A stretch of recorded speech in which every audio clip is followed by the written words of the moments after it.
अरब देश कतर की एक कोर्ट ने पिछले दिनों अपने एक फैसले से भारत को चौंका दिया था। बात इतनी बड़ी थी कि इसमें खुद भारतीय विदेश मंत्रालय को दखल देना पड़ा था। दरअसल एक पुराने मामले में कतर की एक अदालत ने भारतीय नौसेना के 8 पूर्व अधिकारियों को फांसी की सजा का फैसला सुना दिया था, जिस पर अब कई हफ्तों के जद्दोजहद के बाद रोक लगा दी गई है। मौत की सजा के खिलाफ भारत की तरफ से अपील दाखिल की गई थी, जिस पर अब सकारात्मक असर देखने को मिला है और मौत की सजा को कारावास में बदल दिया गया है।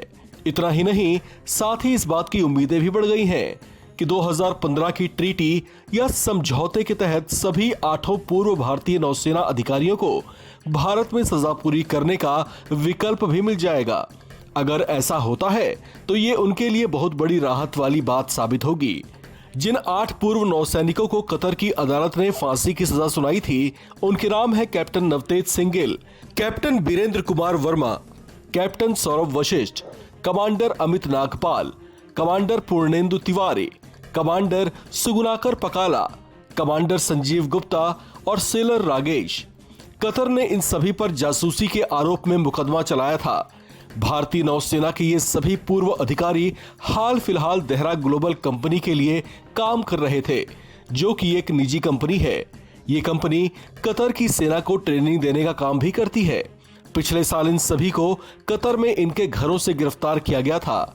इन पर आरोप लगाया गया था कि ये कतर में इजराइल के लिए जासूसी कर रहे थे। इन सभी को कतर में पिछले साल सितंबर महीने में गिरफ्तार किया गया था। कतर ने इन पर जासूसी का आरोप लगाया था।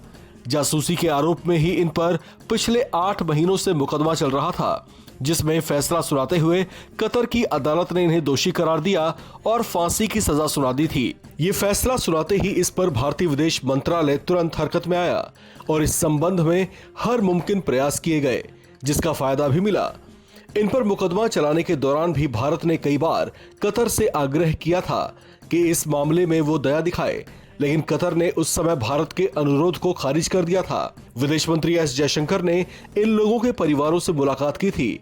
उन्होंने कहा था कि वह उनका दर्द और चिंता समझ सकते हैं। जयशंकर ने कहा था कि सरकार 8 लोगों की रिहाई सुनिश्चित करने के लिए सभी कोशिशें कर रही है।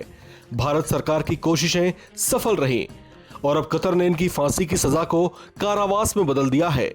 उनकी जान बख्शी से सभी 8 पूर्व नेवी अफसरों के परिवारजनों ने भी राहत की सांस ली है। आपको बता दें कि वे सभी भारतीय विदेश मंत्रालय के संपर्क में बने हुए थे और फांसी की सजा से बचाने के लिए लगातार प्रयास तेज करने का अनुरोध कर रहे थे। इस खबर में फिलहाल इतना ही। बाकी अपडेट्स के लिए आप बने रहिए वन इंडिया हिंदी के साथ।